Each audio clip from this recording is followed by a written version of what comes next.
In June 2013, President Obama addressed the United States Congress on one of the issues that he thought was most pressing during his presidency.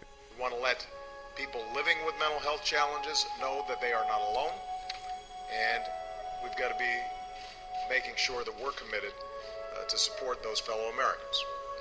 Because struggling with a mental illness or caring for someone who does can be isolating. And when discussing the issue of mental health in the United States, isolating is the only proper word that we can use. Hello, I'm here today to talk about one of the most important issues facing Americans today, an issue that affects millions of Americans every year and one that has gone unresolved for far too long, one that needs to be heavily addressed by the United States Congress in the year 2014, one of mental health care.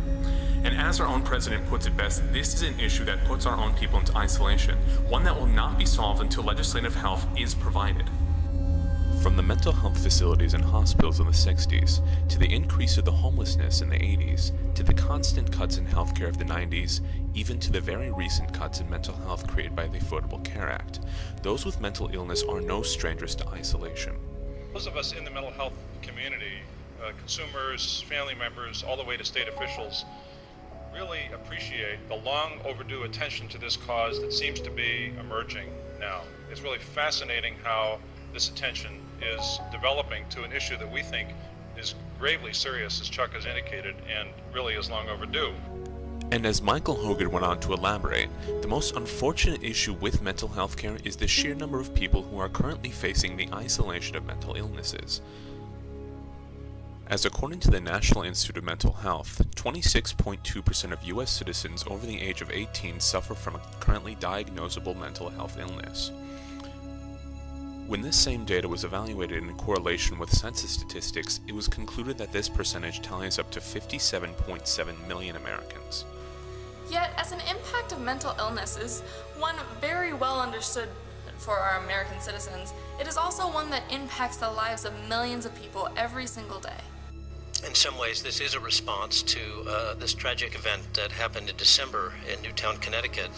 And if it takes an event like that to focus the nation's attention on the needs of those with mental illness, it's terrible to say that, but at least perhaps one of the opportunities that can be taken now is to think about how do we do better by those with mental illness, and how do we make sure that events like this don't happen again.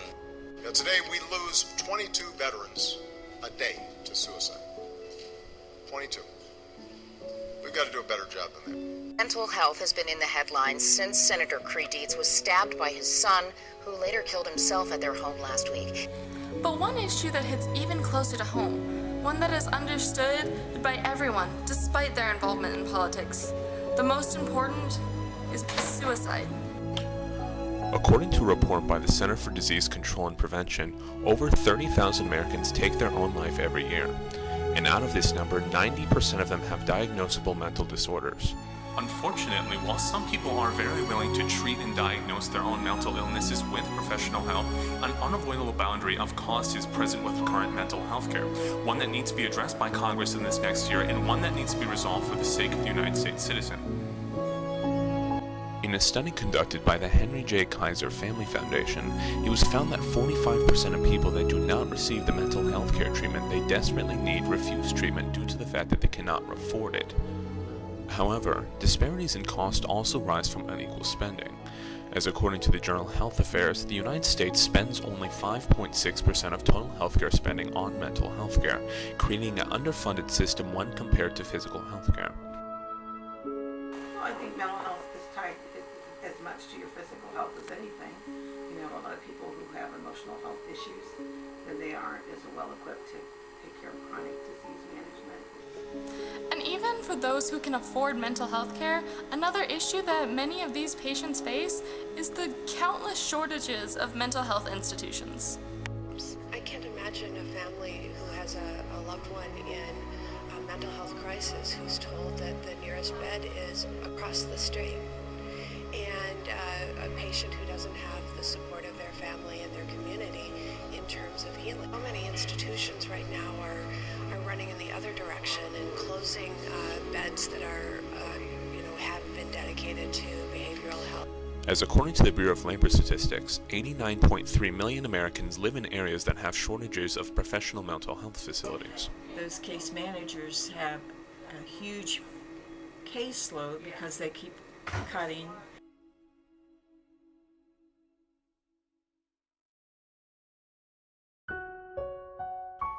While nothing is certain as to what this new year holds for national health, what is certain is that reform to our mental health care system is a valid concern for millions of Americans. These Americans live with mental conditions on a daily basis and will continue to suffer unless action is taken by Congress to fix our broken and underfunded mental health care system.